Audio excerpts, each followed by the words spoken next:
Dice el versículo 14 del capítulo 2 a los Romanos: porque cuando los gentiles que no tienen ley hacen por naturaleza lo que es de la ley, estos, aunque no tengan ley, son ley para sí mismos, mostrando la obra de la ley escrita en sus corazones, dando testimonio su conciencia y acusándoles o defendiéndoles sus razonamientos.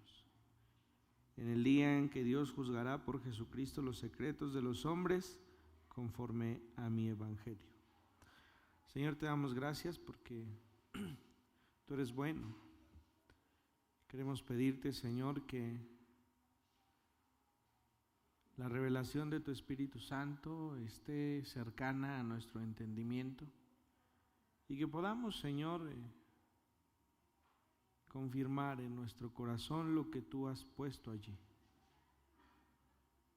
Te pedimos tu bendición para esta hora, en el nombre de nuestro Señor Jesucristo. Amén. Antes de poder avanzar en el estudio de esta carta, debemos tener dos cosas muy presentes.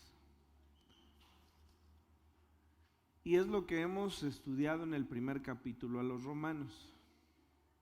Esta carta a los Romanos debe ser para nosotros una bandera en el cristianismo, porque esta carta defiende nuestra salvación a través del Señor Jesucristo.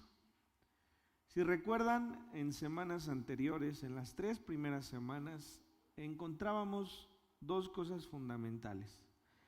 La primera de ellas, que se encuentra en el capítulo 1, en el versículo 17, porque en el Evangelio la justicia de Dios se revela por fe y para fe, como está escrito, mas el justo por la fe vivirá.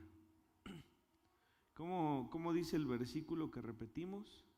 Porque por gracia sois salvos por medio de la fe. Y esto no es de vosotros, sino es don de Dios.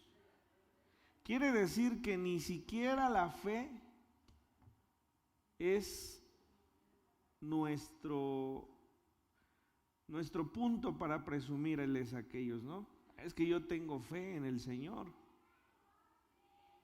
Porque también la fe es por gracia.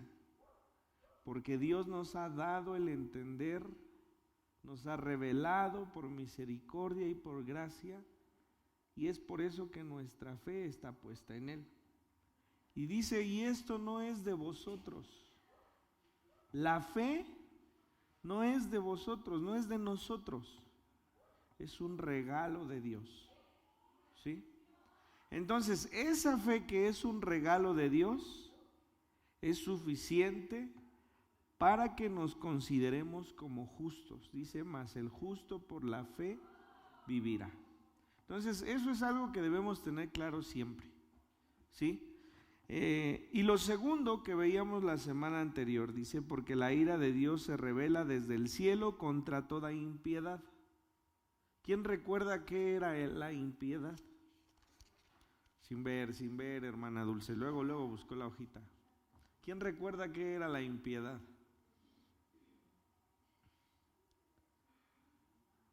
Sergio, ándale, tú eres mi gallo.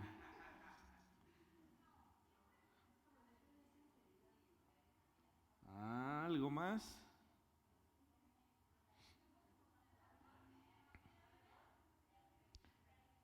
Ok, vayan a la hojita que les acabo de dar. No sé por qué lo sospechaba, entonces se los escribí en la hojita. En la primera parte, el punto número 2 dice, porque la ira de Dios se revela desde el cielo contra toda impiedad, que es el principio de este versículo.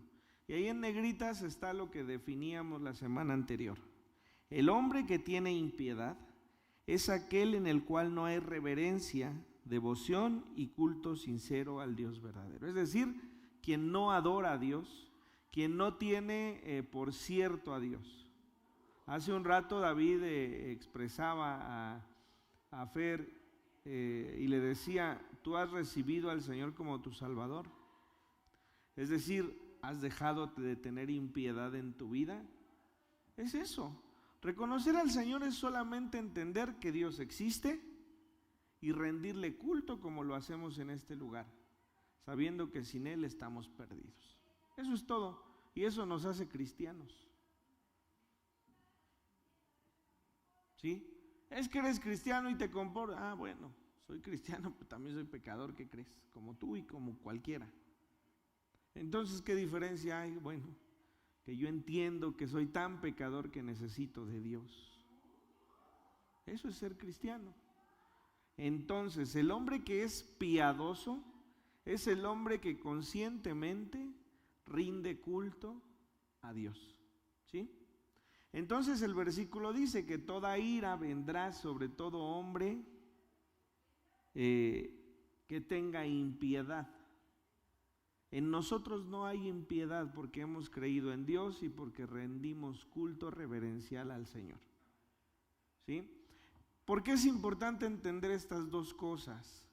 Porque esta carta nos muestra que hay un juicio de Dios, pero ese juicio viene sobre todos aquellos en los cuales haya impiedad, es decir, en todos aquellos que no le reconocen como Dios. ¿Sí? Y la primera parte, si nosotros creemos en el Señor y rendimos culto a Él, entonces es justo que seamos salvos. ¿Sí? Partiendo de estas dos cosas, podemos entonces venir al capítulo 2 y tendrán que ser casi repetidas estas dos cosas todo el tiempo que veamos esta carta. Así que yo espero que la siguiente semana que les pregunte, sin ver la hojita, podamos repetirlo. No necesariamente con esas palabras, con que lo recordemos y lo tengamos claro. Y lo debemos tener tan claro porque esa es nuestra salvación. Esa es nuestra salvación. Tener un temor reverencial por Dios es lo que nos hace acreedores de la vida eterna. ¿Sí? Eso es. Dice el capítulo 2, por lo cual eres inexcusable, oh hombre, quien quiera que seas tú que juzgas, pues en lo que juzgas a otro te condenas a ti mismo, porque tú que juzgas haces lo mismo. Si recuerdan, en el capítulo anterior Pablo nombró ciertos pecados y el primer capítulo decía que sobre aquel hombre que era lleno de impiedad vendría la ira, y hablábamos de una ira de abandono de parte del Señor, una ira que cuando no creemos en el Señor permite que nuestra mente y nuestras acciones, como hilito de media, ¿no?, nos entrega a una mente reprobada. ¿Sabe? Yo hoy noté en mis oraciones durante la alabanza que muchos venimos cargados de ese recriminarnos a nosotros mismos por nuestro actuar diario. Y eso está bien, porque eso nos hace ver que el Señor está pendiente de nuestro corazón y que nos tiene que recordar todos los días que necesitamos de Él. Así que si hoy se siente indigno de estar en este lugar, siéntase más seguido así. Porque no podemos venir delante del Señor sin sentirnos indignos. Porque Él es santo. Algún día comprenderemos el grado de santidad total de Dios, ¿eh? Ahorita no.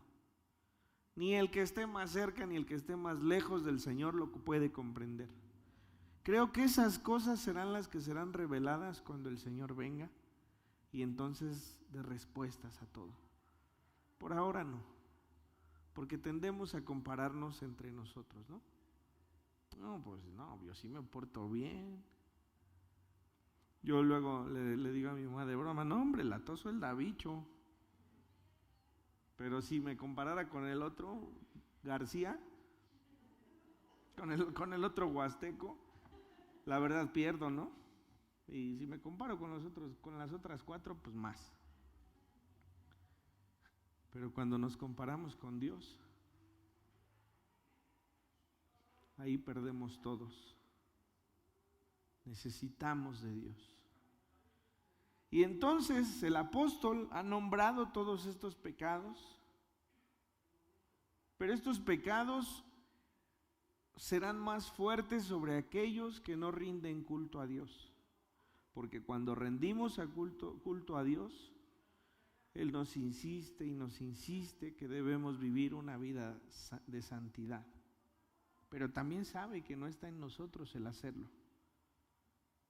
Así que el apóstol ha escrito en este primer capítulo esto.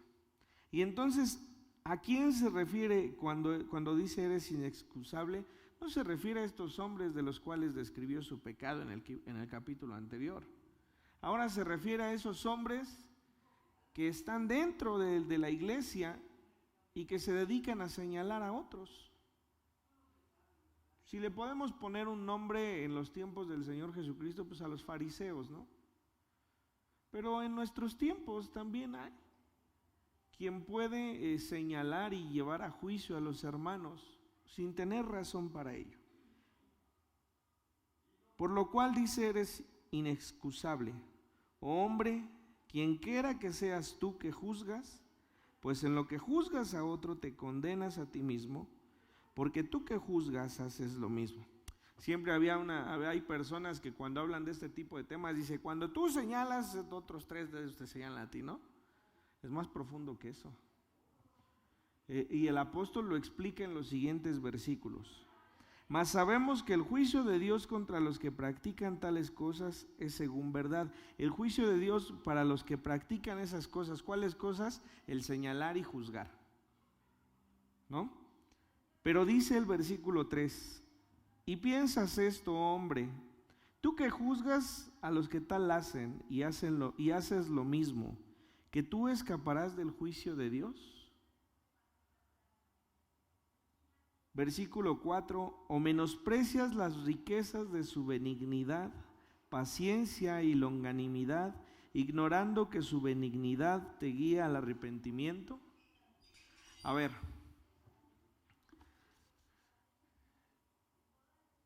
¿qué significa benignidad? Que es bueno. Y la benignidad es un acto que refiere a todos los hombres en la tierra. Dice la Biblia que Él hace llover sobre justos e injustos, ¿no? Sale el sol para todos, ¿no? Puede sembrar el que es justo o el que es injusto, es decir, el creyente o el que no es creyente. Es decir, la benignidad de Dios está allí. Segundo, que es paciente. Esta palabra, dice aquí en la hojita que les doy, significa contenerse. Y esta palabra es la que se utiliza para aludir a la tregua entre contrincantes. Es decir, cuando hay un conflicto y hay contrincantes y alguien saca el pañuelito blanco, ¿no? Esa misma palabra es la que se utiliza cuando nos referimos a la paciencia. Y hablamos de contrincantes de guerra, ¿no? Quiere decir que el Señor se detiene pacientemente para aniquilarnos inmediatamente después de nuestro pecado. ¿Alguna vez usted ha dicho, es que por lo que he hecho, de verdad Dios ha tenido tanta misericordia de mí? A esa paciencia se refiere. Si Dios nos aniquilara de esa forma cada que pecamos, no estaríamos en este lugar. Ninguno. Dice la Biblia, porque la paga del pecado es muerte, ¿no? Pero es paciente. Entonces, esa paciencia, dice aquí, Dios en su gracia reprime su juicio. Él salva a los pecadores de forma física y temporal de lo que merecen recibir. ¿Sí? Entonces, benignidad es que Dios es bueno y lo es para todos, para toda la creación. Paciencia es que ha sido lo suficientemente paciente para reprimir el juicio que debería venir sobre cada uno de nosotros como consecuencia del pecado que tenemos. Ahora, longanimidad. Esta palabra indica la gran cantidad de tiempo que Dios muestra su paciencia y benignidad para el hombre. Es decir, es demasiado el tiempo que Dios ha tenido misericordia del hombre. ¿Por qué creen que Él no ha venido? Porque la longanimidad, es decir, el tiempo que Dios ha esperado pacientemente para no venir en juicio sobre nosotros, está presente. Entonces, ¿por qué dice el apóstol, tú que juzgas haces lo mismo? Les dice, porque cuando nosotros señalamos y juzgamos, estamos dudando de que Dios es bueno, de que Dios es misericordioso y que del tiempo que ha tenido misericordia se ha acortado. Entonces cuando nosotros juzgamos, no estamos señalando el pecado del hombre. Estamos diciendo que la cruz del Calvario no fue suficiente para salvarle. Y si no fue suficiente para salvar al otro, no es suficiente para salvarnos a nosotros. Entonces es más que decir, te señalo con este y estos tres te señalan a ti. No. Cuando tú señalas, nos señalamos a todos, pero también quitamos el valor del Señor en la cruz del Calvario. Así que si usted cree que es justo decir, es que aquel hermano ni porque va a la iglesia y ni porque es pastor y ni...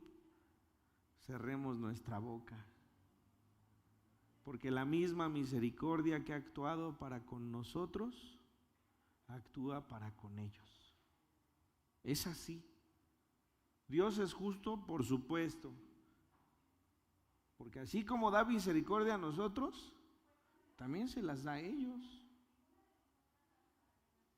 No podemos decir, ay, pues es que es más poquito, ¿no?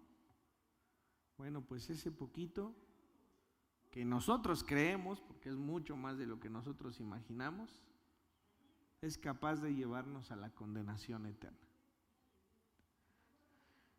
Así que les pregunta esto, menosprecias, es decir, le das menos valor, le quitas el precio entonces a las riquezas de su benignidad, de su paciencia y longanimidad, ignorando que su benignidad te guía al arrepentimiento. Cuando Dios es bueno con nosotros y nosotros lo notamos, solamente decimos, Señor, tú eres bueno, perdónanos. Cuando nuestros padres nos castigan, a veces reaccionamos irritables, ¿no? Pero cuando a pesar de que nosotros les hemos fallado, ellos lloran porque estamos perdidos, o se la pasan orando para que nosotros regresemos a los pies del Señor. No menospreciemos lo que Dios ha hecho, porque eso que hizo en la cruz es suficiente para salvarnos a todos. Pero por tu dureza y por tu corazón no arrepentido, atesoras para ti mismo ira, para el día de la ira y de la revelación del justo juicio de Dios, el cual pagará a cada uno conforme a sus obras. Entonces, el Señor pagará a cada uno conforme a sus obras. ¿De quién está hablando? ¿Del hombre que ha creído por fe o del hombre en el cual hay impiedad? En el cual hay impiedad. Pero el hombre que ha creído por fe también tiene pecado, ¿no? ¿Por qué no vendrá el juicio sobre él? Porque creemos que es suficiente que el Señor haya muerto en la cruz por todos nuestros pecados. ¿Sí? Entonces, cuando aquí dice que la ira de Dios vendrá en el justo juicio, el cual pagará a cada uno conforme a sus obras, se refiere a todos aquellos hombres que no rinden una adoración y un culto a Dios, sabiendo que Él puede salvarles. ¿Sí? Vida eterna a los que perseverando en bien hacer buscan gloria y honra e inmortalidad. Podríamos decirlo así, vida eterna en los cuales por fe han creído en el Señor. Pero ira, dice el versículo 8, y enojo a los que son contenciosos y no obedecen a la verdad. ¿Cuál es la verdad del Evangelio? ¿Obedecemos nosotros a la verdad? Sí, porque la verdad dice que tenemos que creer en el Señor Jesucristo. Cree en el Señor Jesucristo y serás salvo tú y tu casa. El que confiesa con la boca que Jesús es el Señor es ganado para vida eterna. ¿Sí? Sino que obedecen a la injusticia, dice el final del capítulo 8. El evangelio es así. Dice la Escritura que la palabra de Dios es como espada de dos filos, ¿no? Porque puede dar vida eterna, pero también puede condenar. Era justo que el ladrón de la cruz viniese al Señor. De cierto te digo que hoy estarás conmigo en el paraíso, le dijo, ¿no? Era justo, para el ojo del hombre no. Él mismo se lo dijo, ¿no? Al otro ladrón, es justo que tú y yo estemos aquí, pero él no. Así que por esa confesión de fe, es justo que ese hombre estuviese con el Señor en el paraíso, no por sus obras. El otro ladrón entonces estará en este juicio que describe el apóstol Pablo para responder por sus obras. ¿Sí? Tribulación y angustia, dice el versículo 9, sobre todo ser humano que hace lo malo. Y esta parte final de este versículo 9 y la parte final del versículo 10 es algo que debemos considerar. Dice el judío primeramente y también el griego, para lo malo, pero también para lo bueno, el judío primeramente y también después para el griego, ¿no? El evangelio de Dios fue dado primero al pueblo de Dios. El que no lo haya aceptado allí, lo hace con una culpabilidad mayor. Debemos considerar esto también. En el infierno hay castigos mayores que otros. Y la Biblia nos lo deja ver cuando habla de Sodoma y Gomorra y luego dice, de cierto te digo que el castigo será más fuerte que para Sodoma y para Gomorra. Es decir, hay una categoría de castigo, ¿no? Pero aquí dice que la tribulación y la angustia sobre todo ser humano que hace lo malo, el judío primeramente, porque para el judío primeramente era la bendición, ¿sí? Y después dice, pero gloria y honra y paz a todo aquel que hace lo bueno, al judío primeramente también. Porque no hay acepción de personas para con Dios. Es decir, no importa si eres judío, si es, en este caso, eres griego, o si eres mexicano, o si eres francés, o si eres español o chino, tanto la tribulación como la bendición vendrán para todos, sin importar de dónde y cómo seamos. Porque todos los que sin ley han pecado, sin ley también perecerán. Esto es para los gentiles. A ver, parece trabalenguas, pero se refiere a esto. Cuando el Señor se presenta en el monte Sinaí y da la ley a Moisés, ¿para quién le dio esa ley? Para el pueblo judío, para el pueblo de Israel. En ese entonces también había otros que no habitaban esas regiones, ¿no? Para ellos no era la ley, era para el pueblo de Israel. Entonces dice este versículo, porque todos los que sin ley han pecado, sin ley también perecerán. Es decir, para todos nosotros no fue la ley de Dios, no nos la dio a nosotros. Hemos vivido engañados por mucho tiempo, ¿no? La ley no era para nosotros, era solamente para las 12 tribus que habitaron en ese entonces. Pero también dice, todos los que sin ley han pecado, nosotros no pertenecemos a esa ley, pero hemos pecado, ¿sí? Dice, sin ley también perecerán, y todos los que bajo la ley han pecado, por la ley serán juzgados. Es decir, y todo el pueblo de Israel al cual se le dio la ley, también perecerán, ¿sí? Porque no son los oidores de la ley los justos. Es decir, no porque sepas la ley como judío o como israelita, quiere decir que entonces en ti no hay pecado. No son los oidores de la ley los justos ante Dios, sino los hacedores de la ley serán justificados. Ahí sí nos engloba a todos. Bueno, pero entonces, ¿cómo somos nosotros? Si la ley no era para nosotros, ¿cómo se nos juzga a nosotros? Cuando los gentiles, dice el versículo 14, que no tienen ley, nosotros somos gentiles, ¿no? Entonces la ley del Señor que está en el Deuteronomio no es para nosotros, no fue escrita para nosotros. Cuando los gentiles que no tienen ley hacen por naturaleza lo que es de la ley, estos, aunque no tengan ley, son ley para sí mismos, mostrando la obra de la ley escrita en sus corazones.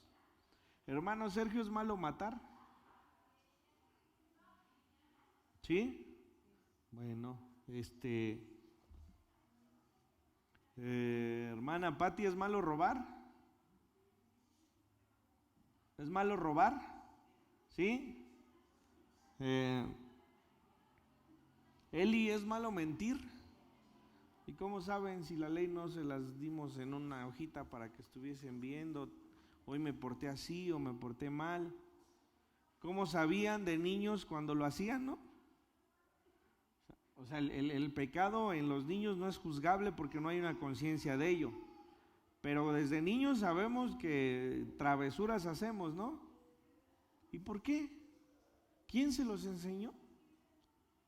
Pues dice la Escritura que Dios la ha puesto en nuestros corazones. Dice, mostrando la obra de la ley escrita en sus corazones, dando testimonio su conciencia y acusándoles o defendiéndoles sus razonamientos. Nuestra conciencia nos hace ver que nos equivocamos.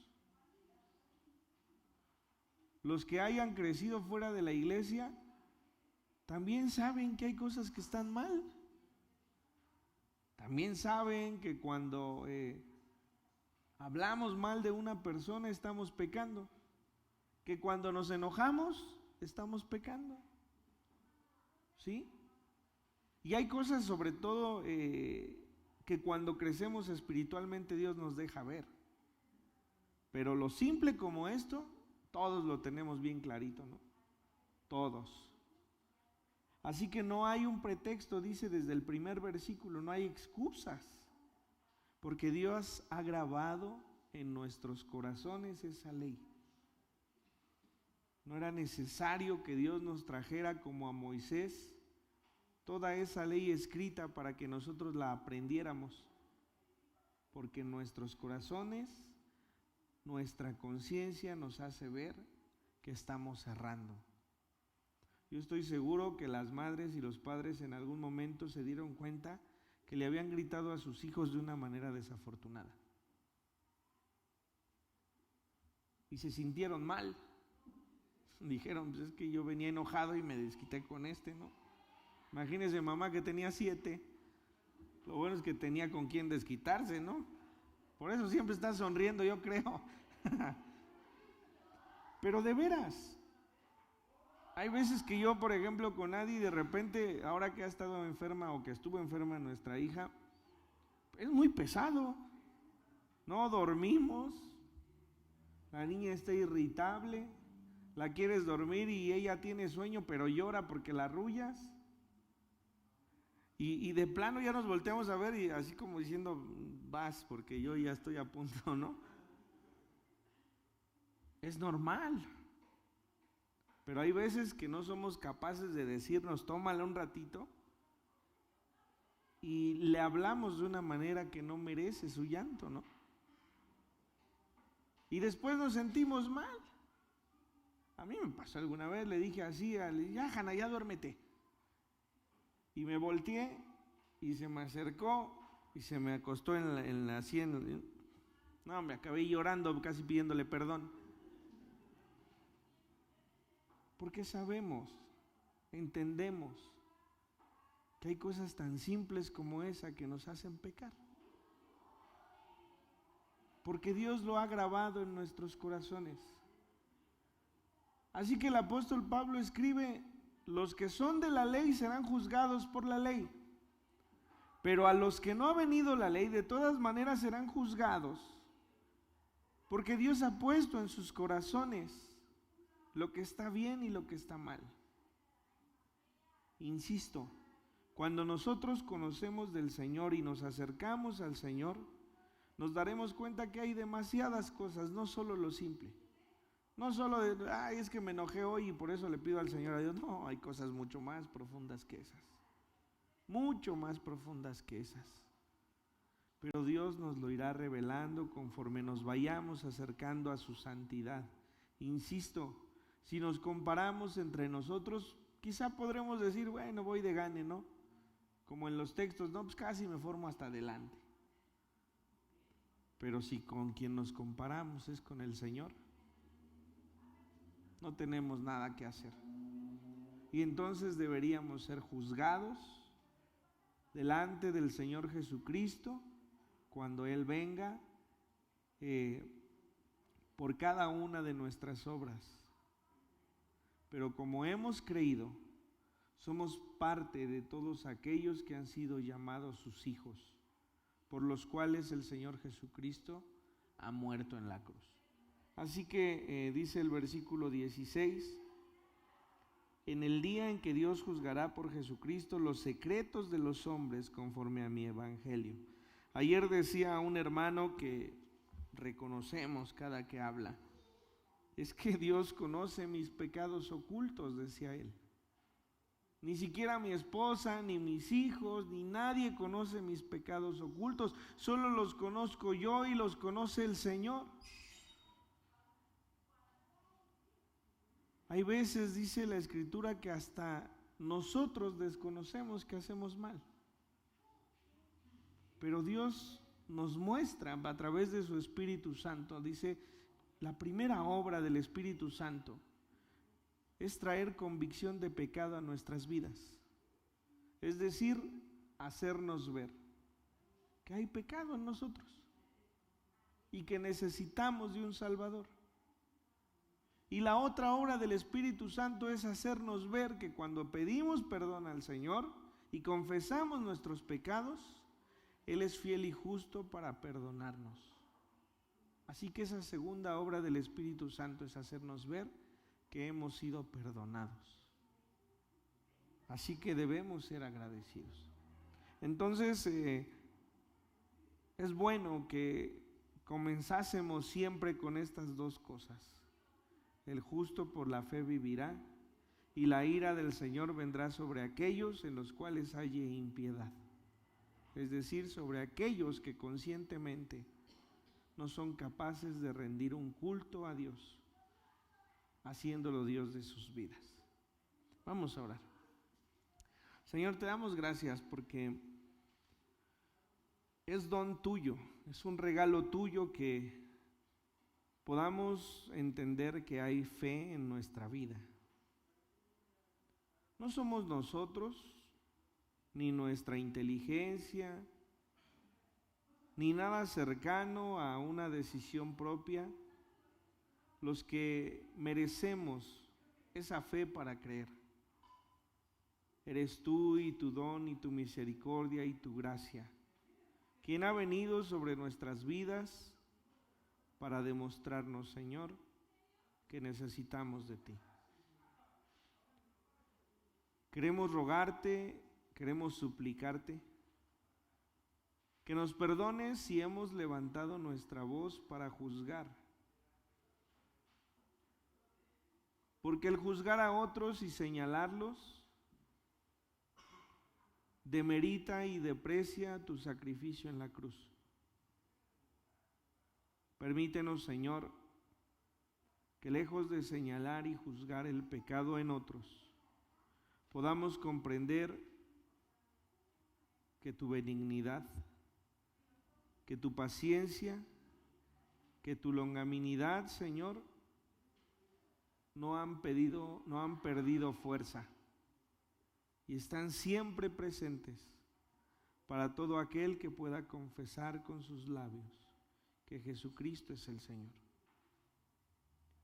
Bendícenos, Señor, y bendice a todos aquellos, Señor, que nos rodean. Llévanos a ser quienes edifiquen y no quienes destruyan. Te rogamos en el nombre de nuestro Señor Jesucristo. Amén.